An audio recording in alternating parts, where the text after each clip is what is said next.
Hello दोस्तों, आप सभी को मेरा प्यार भरा नमस्कार। दोस्तों, आज हम बात करने वाले हैं गुलाब के बारे में। गुलाब जो सदाबहार पौधा है, आप सभी जानते हैं गुलाब हमेशा ही खिलते रहते हैं इसके फूल, और एक बार लाने के बाद में आपको दोबारा से लाने की ज़रूरत नहीं पड़ती। आप अच्छे से थोड़ा सा ध्यान से इसकी देखभाल करते हैं तो आपको ये हमेशा ही फ्लावरिंग देता है। देखिए इस तरह से फ्लावरिंग हो रही है। गुलाब की बहुत सारी वैरायटी होती हैं, जैसे देसी, हाइब्रिड और जो ड्रॉप वैरायटी में जो बटन रोज़ वगैरह आते हैं, बहुत सारी वैरायटीज़ होती हैं। फूल खिल रहे हैं, कलियां भी बन रही हैं, सब कुछ हो रहा है। लेकिन जैसे ही फूल खिल रहा है ना, तो टेम्परेचर इतना हाई हो गया है, इतनी ज़्यादा धूप हो गई है, तो शाम तक जो है गुलाब का फूल मुरझा जा रहा है। साधारणतः देखा जाता है कि गुलाब का फूल 2-3 दिन तक अपने पेड़ पर आराम से 3-4 दिन तक रहता है। लेकिन आजकल क्या हो रहा है कि फूल जो है सुबह खिल रहा है और शाम तक उसकी जो पंखुड़ियाँ हैं बिल्कुल बेकार सी हो जा रही हैं। तो किस तरह से गुलाब की केयर करनी है? देखिए, गुलाब की केयर करने के लिए सबसे पहला टिप्स मैं यही दूंगी, जितने भी आपके गुलाब खिल जाते हैं उनकी जो है उनको तोड़ दीजिए, काट दीजिए। जितना जितना आप कट करते रहेंगे उसी हिसाब से उनमें नई नई ब्रांचेज आएंगी, और ब्रांचेज आएंगी तो नई नई कलियाँ आएंगी और फ्लावरिंग भी उसी हिसाब से होगी। गुलाब जो है हमारा सदाबहार प्लांट है और हैवी फिटर प्लांट है, और ये नहीं कहना चाहिए कि गुलाब हमारा हार्डी प्लांट है। हार्डी भी है, लेकिन ये बहुत जल्दी ख़राब भी हो जाता है। इस पर मौसम का बहुत असर पड़ता है और कीड़े मकोड़ों का अटैक बहुत जल्दी होता है, तो ये ख़राब भी बहुत जल्दी हो जाता है। और इसकी देखरेख करना भी बहुत ज़रूरी होता है। टाइम टू टाइम इसमें कीड़े लगते रहते हैं और बहुत जल्दी इसमें कीड़े का अटैक हो जाता है। पत्तियों को खाने वाले कीड़े, अभी आजकल भी जो बीमारी चल रही है ना, वो पत्ते मुरझा जा रहे हैं, सिकुड़ जा रहे हैं एकदम से, और सूख जा रहे हैं। उसके बाद में कली आ रही है, वो भी सूख जा रही है। तो इस तरह से बहुत सारी बीमारियां चल रही हैं। तो सबसे पहले तो मैं यही कहूँगी कि अपने पानी का ध्यान रखिए गुलाब में, और पानी एकदम से बहुत ज़्यादा भी पानी नहीं डालना है। अगर आपके गमले की मिट्टी सूख जाती है तभी आपको पानी देना है। और इस टाइम पर किसी भी प्रकार के प्लांट का जो है आपको रिपोर्ट नहीं करने हैं। गुलाब के जितने भी प्लांट जहाँ पर लगे हैं उनको वहीं पर रहने दीजिए, क्योंकि बहुत ज़्यादा गर्मी है। अगर आप कहीं रिपोर्ट करने की सोचते हैं या नया प्लांट लाने के बाद रिपोर्ट करने की सोचते हैं तो उसमें भी थोड़ा प्रॉब्लम हो जाती है, क्योंकि ये टाइम जो है गुलाब के लिए बहुत मुश्किल का टाइम है। इस टाइम पे गुलाब खिल रहे हैं, जिसके लगे हुए हैं वो खिल रहे हैं। अगर कोई नया लाता है या फिर उसको रिपोर्ट करते हैं तो थोड़ा परेशानी आ सकती है। जैसे मेरे गुलाब में देखिए इस टाइम पे खिल रहे हैं, काफ़ी खिल रहे हैं। लेकिन अभी क्या हो रहा है कि जैसे ही धूप आ रही है, सुबह खिल रहा है और शाम तक जो फूल है वो मुरझा जा रहे हैं। तो इस तरह से आपको इस टाइम पे किसी भी प्रकार के गुलाब के पौधे को रिपोर्ट नहीं करना है। अगर आपने कटिंग लगाई है तो जहाँ लगी है उसी में रहने दीजिए। थोड़ी सी बारिश जैसे मौसम हो जाएगा ना, तो उस समय पर आप उसको रिपोर्ट कर सकते हैं। बारिश का थोड़ा सा मौसम, जैसे जून के महीने में थोड़ी बारिश होने लगेगी। बारिश तो अभी भी बीच बीच में हो रही है, लेकिन उतनी नहीं हो रही जैसे लगातार होनी चाहिए, जितना हमारे प्लांट्स को चाहिए होता है कि हम रिपोर्ट कर पाएँ या हमारे जो पौधे हैं वो बारिश का आनंद ले पाएँ, बारिश का पानी उनको मिल जाए। तो उस तरह से इतनी ज़्यादा बारिश नहीं हो रही है। तो जैसे बारिश हो रही है थोड़ी बहुत, तो दूसरे दिन काफ़ी तेज़ धूप हो जा रही है। तो अगर हम किसी प्लांट को रिपोर्ट करते हैं तो वो प्लांट हमारा ख़राब हो सकता है, शॉक में जा सकता है। तो इसलिए इस टाइम पे आपको किसी भी प्लांट की रिपोर्ट नहीं करना है, जैसे गुलाब के पौधे को। इस तरह से देखिए बहुत ज़्यादा फ्लावरिंग हो रही है, कलियाँ भी बन रही हैं। गुलाब का जो प्लांट होता है वो हैवी फिटर प्लांट होता है, तो उसको समय समय पर आपको खाद भी देते रहनी है।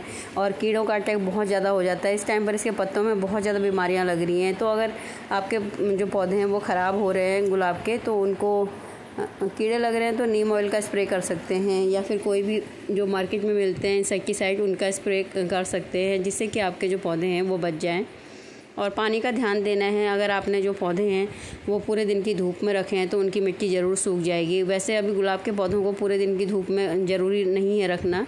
जैसे सुबह की एक टाइम की धूप दिखा दी, 2-3 घंटे की धूप भी अगर आप दिखाते हैं ना, तो गर्मी की तपन इतनी होती है कि वो सर्वाइव करने के लिए काफ़ी होती है। तो एक टाइम की धूप आप दिखा दीजिए, जैसे सुबह की या शाम की। और पूरे दिन की धूप में रखना बिल्कुल बेकार है अभी इस टाइम पे। उसके पत्ते भी जो हैं वो सूख जा रहे हैं, और सुबह से शाम तक जो गुलाब के पौधे हैं ना बिल्कुल भी मुरझा जा रहे हैं। तो मैं यही कहूँगी कि गुलाब के पौधों को जहाँ भी आपने रखे हैं ऐसी जगह पे शिफ्ट कर दीजिए जहाँ कम से कम एक टाइम की धूप आती हो, सुबह या शाम। देसी और हाइब्रिड कोई भी गुलाब है ना, सभी के साथ यही प्रॉब्लम हो रही है। तो उनको इस तरह से इनकी केयर करनी है। और इस टाइम क्या फर्टिलाइज़र आप अपने पौधों को दे सकते हैं वही आपके साथ शेयर करिए, जो कि आपके पौधे हेल्दी रहें। देखिए इस तरह से जो गुलाब के पौधे हैं ना सूख जा रहे हैं, उनमें कीड़ों का अटैक हो रहा है। तो मैंने भी स्प्रे किया है, अगर आपके पास भी नीम ऑयल स्प्रे है तो वो कर सकते हैं। ये देखिए इस तरह से सूख जा रहे हैं, पत्ते एकदम से मुरझा जा रहे हैं और ये पता नहीं क्या कौन सी मतलब कीड़ा लग गया है इनमें। और जो फूल कलियाँ आ रही हैं वो भी बहुत छोटे से आ रहे हैं और जैसे कली बन रही है तो उसको कीड़ा खा दे रहा है। ये देखिए खिल रहा है लेकिन ये आधा ही खिल रहा है। जब आप गुड़ाई करते हैं प्लांट में तो आप देखेंगे खरपतवार के साथ साथ आपको कुछ और भी दिखेगा। अगर आपने जो गुलाब के पौधे हैं मार्केट से नर्सरी से ख़रीदे हैं और वो ग्राफ्टेड हैं, तो ग्राफ्टेड में क्या प्रॉब्लम होने लग जाता है कि आपने कभी देखा होगा कि एक शकल ब्रांच आ जाती है जो कि एक जंगली मानी जाती है।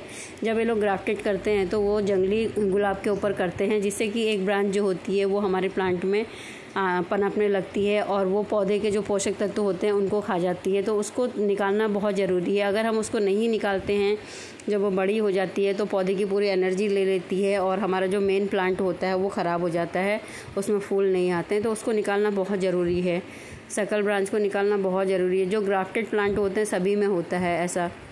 तो इस तरह से जो सूखे हुए फूल हैं उनको निकालते रहिए और उनको कट कर दीजिए। जैसे ये बंच में आया हुआ है तो मैं नीचे से इसको कट कर दूंगी तो पूरा ही बंच फिर नए से आ जाएगा। उसके लिए मैंने आज जो फर्टिलाइज़र शेयर करा है आपके साथ में भी शेयर करती हूँ। जो मैं अपने प्लांट में डाला है मैंने, तो वो आपके साथ शेयर करती हूँ। चाय की पत्ती का फर्टिलाइज़र और सबसे जो अच्छा है वो आजकल ठंडक देने वाला तरबूजा जो वाटरमेलन होता है उसके छिक्कल को जैसे हम खा लेते हैं, उसके बाद जो हरा वाला जो बच जाता है उसके छिक्कल को आप पीस के या मतलब पानी में भिगा के उसके पानी को दे सकते हैं। जब पानी की ज़रूरत पड़ती है तो आप अपने पौधों को ये दे सकते हैं। ये विटामिन से भरपूर होता है और सबसे ज़्यादा पानी की कमी को दूर करता है और सारे ही न्यूट्रिशन होते हैं इसमें। नाइट्रोजन फास्फोरस की मात्रा पाई जाती है, पूरे विटामिन होते हैं। तो इसको मैं ग्राइंड करके दे रही हूँ। आप चाहें तो 2 दिन के लिए पानी में भिगा सकते हैं और बीच बीच में इसको चलाते रहिए और ऐसी जगह पर रख दीजिए जहाँ पर छाया होती हो, धूप में मत रखिए। धूप में कोई भी अगर फर्टिलाइज़र बनाने के लिए हम रखते हैं तो वो ख़राब हो जाता है। इस तरह से मैंने तो इसको ग्राइंड कर लिए है और चाय की पत्ती को जो उबालने के बाद में उसको ठंडा कर लेंगे और उसके बाद में वो बहुत ही अच्छी फर्टिलाइज़र बन जाती है। चाय की पत्ती में नाइट्रोजन की भरपूर मात्रा होती है। नाइट्रोजन, फास्फोरस और पोटेशियम सभी कुछ उसमें पाया जाता है और सबसे बड़ी बात है कि मिट्टी को उर्वरक बनाती है और एसिडिक भी बनाती है और मिट्टी उपजाऊ बनती है। एसिडिक मिट्टी जो है गुलाब को बहुत ज़्यादा पसंद होती है, तो इसलिए हम चाय की पत्ती को हफ्ते में 10 दिन में 15 दिन में भी अपने प्लांट की मिट्टी में डाल सकते हैं, जिससे कि हमारे प्लांट की मिट्टी एसिडिक बने और गुलाब को एसिडिक मिट्टी काफ़ी पसंद होती है। चाय की पत्ती का जो लिक्विड फर्टिलाइज़र है वो किसी भी प्लांट में, आप फूल वाले पौधों में, अपने सब्जी के पौधों में और फलों में सभी में दे सकते हैं। और तरबूजे का जो पानी है वो भी आप दे सकते हैं।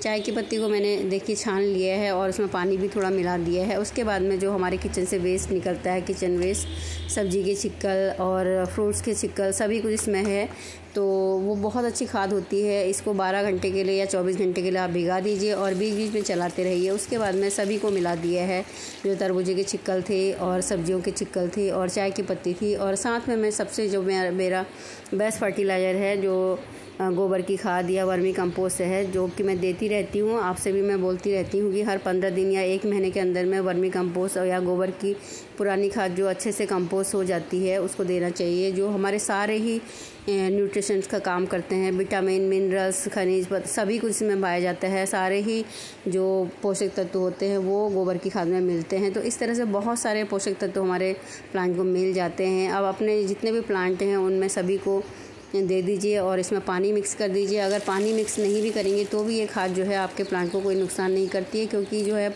ऑर्गेनिक खाद है और कोई भी बाज़ार की खाद मुझे पसंद नहीं आती है। सबसे अधिक मैं यही खाद इस्तेमाल करती हूँ, जो वर्मी कंपोस्ट और गोबर की खाद है। और गर्मी के टाइम में चावल का पानी, दाल का पानी धोने के बाद में या सब्जी का पानी आप अपने पौधे में दे सकते हैं।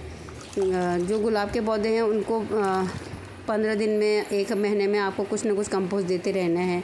1 महीने में गोबर की खाद दे सकते हैं और 15 दिन में ये कोई भी किचन वेस्ट निकलने वाली जो खादें हैं वो दे सकते हैं, जिससे कि आपका जो गुलाब का पौधा है फ्लावरिंग करता रहे और अच्छे से उसमें फूल आते रहें। और इस टाइम पर कोई भी आपको कटिंग नहीं करनी है, कोई भी प्रूनिंग नहीं करनी है। इसका जब प्रूनिंग का टाइम आएगा तो वो सितंबर अक्टूबर में होगा, उस टाइम पर आप प्रूनिंग कर सकते हैं। जो बंच में फ्लावर आते हैं तो उसको कट करना ज़रूरी है, वो उसको प्रूनिंग नहीं कहेंगे, क्योंकि अगर उसको नहीं कट करेंगे तो हमारे जो प्लांट है उनमें नई नई ब्रांचेज नहीं आएंगी, तो इसलिए उसको कट करना ज़रूरी होता है। और जो हार्ड प्रूनिंग है वो नहीं करनी है अभी। और गमले की मिट्टी को चेक करते रहना है और कीड़े मकोड़ों का ध्यान देना है। इस तरह से अगर आप केयर करते हैं तो आपको बहुत अच्छा रिजल्ट मिलेगा देखने को। दोस्तों, अगर वीडियो पसंद आए तो लाइक कीजिएगा और मेरे चैनल पर अगर आप नए हैं तो सब्सक्राइब कीजिएगा और इसी तरह की और वीडियो देखने के लिए बेल को प्रेस कर लीजिए, जिससे कि मेरी आने वाली वीडियो का नोटिफिकेशन आपको मिलता रहे। Bye bye, thank you, take care.